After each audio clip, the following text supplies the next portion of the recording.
E aí, bora mergulhar de cabeça em uma das civilizações mais incríveis e, acredite, surpreendentemente esquecidas do Nordeste africano, a antiga Núbia.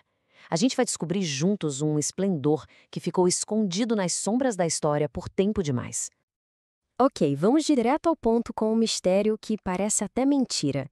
Quando a gente pensa em pirâmides, a primeira imagem que vem na cabeça é o Egito, né? Pois é, mas e se o lugar com mais pirâmides no mundo fosse outro? É exatamente isso que a gente vai investigar. Por que essa civilização monumental é tão pouco conhecida? Olha só esse número, mais de 200, é isso mesmo, mais de 200 pirâmides só na região de Meroé, lá no coração da antiga Núbia. Para ter uma ideia, isso é mais pirâmide do que no Egito inteiro. É um fato que, assim, de cara, já faz a gente pensar, o que mais a gente não sabe sobre esse povo? Então, quem é que estava por trás de todas essas maravilhas? A gente está falando do poderoso reino de Kush, o centro de tudo, a civilização que floresceu na região da Núbia. E olha, é super importante sacar uma coisa. Kush não era só um vizinho do Egito, era uma potência com identidade própria, com originalidade, que não só rivalizava, como muitas vezes, passava na frente dos vizinhos do norte. E que baita potência, hein? Se liga só nessa linha do tempo. Ela mostra a longevidade absurda do reino de Kush. São mais de 2.000 anos de história. A gente vê aqui fases bem marcadas, como o período Napata, quando eles simplesmente conquistaram o Egito. E depois o período Meroítico, o auge da cultura deles, quando a construção de pirâmides bombou como nunca. Uma história que atravessa milênios. Tá, mas o que fazia Kush ser tão forte? Bom, a força deles vinha de vários lugares. Para começar, uma riqueza imensa em ouro e uma metalurgia super avançada. Depois, uma coisa que é sensacional e super original, o poder político imenso que as mulheres tinham lá, as rainhas que a gente conhece como Candaces. E mais, eles não só pegaram os hieroglifos, eles deram uma repaginada, sabe? Criaram uma cultura própria, super sofisticada. E pode acreditar, esse poder não era pouca coisa não. Teve uma época lá na 25ª dinastia que os faraós do Egito eram núbios. Sim, é isso mesmo. Eles não só conquistaram, eles mandaram no Egito, criando uma mistura cultural e artística superpoderosa, onde as tradições dos dois reinos acabaram se entrelaçando. Mas o reino de Kush era muito mais do que só exército e conquista. Bora dar uma olhada agora na identidade cultural deles, que era única e que ia muito além da rivalidade, fazendo deles uma civilização com uma alma, uma vibe totalmente própria. E é aqui que a gente encontra uma das coisas mais marcantes da sociedade núbia, uma parada que, sério, era diferente de quase tudo que a gente via no mundo antigo. Lá na Núbia, as mulheres não ficavam só de lado, sabe, como figuras secundárias. Elas tinham um poder gigantesco, de verdade, na prática e no simbolismo. E o nome que resumia todo esse poder era Candace. Era assim que chamavam as rainhas-mães de Kush. E não era só um título bonitinho, não.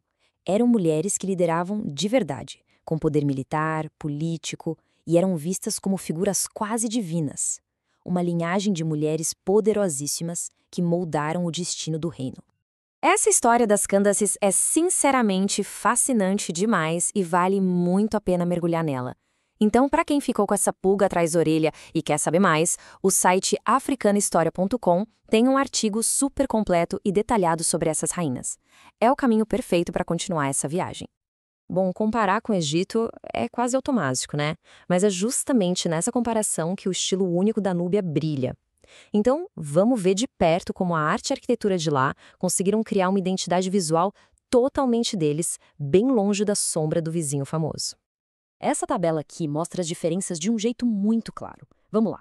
Olha só as pirâmides. As núbias, menores, com um ângulo bem mais fechado, mais íngremes e construídas em grupos, um monte delas juntas.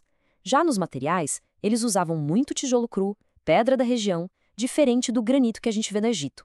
E na cerâmica, nas joias, a história se repete. Uma estética própria, cheia de geometria, usando materiais como ébano e prata, ou seja, um estilo 100% núbio. E essa genialidade toda não ficava só nas pirâmides, não.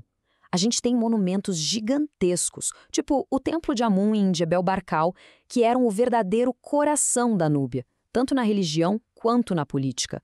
Eram lugares sagrados mesmo, que mostravam a ligação dos governantes com os deuses, centros de poder, na essência. Beleza, mas depois de ver tudo isso, fica a pergunta: para onde foi todo esse legado? E mais importante, como a gente pode conhecer isso hoje? A boa notícia é que essa história não se perdeu no tempo, de jeito nenhum.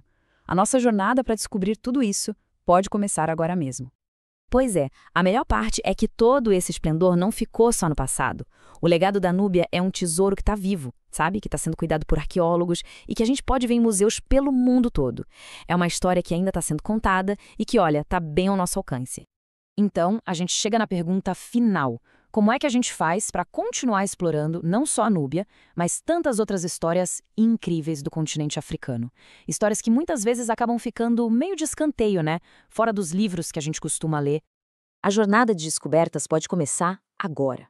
O africanohistoria.com, por exemplo, é um ponto de partida excelente, cheio de artigos aprofundados. Se o negócio é mais visual, o perfil no Instagram deles traz um monte de curiosidades, até bastidores de escavações. E claro, no YouTube dá para achar documentários, entrevistas, enfim, tem vários caminhos para entrar de cabeça nesse universo fascinante. E para a gente fechar, tem uma frase da nossa fonte que resume tudo de um jeito perfeito. A herança nubiana prova que criatividade, diversidade e poder caminham juntos desde as raízes da África. É uma reflexão muito forte sobre um legado que, como a gente viu aqui, precisa ser conhecido, precisa ser celebrado e, mais do que tudo, precisa ser explorado.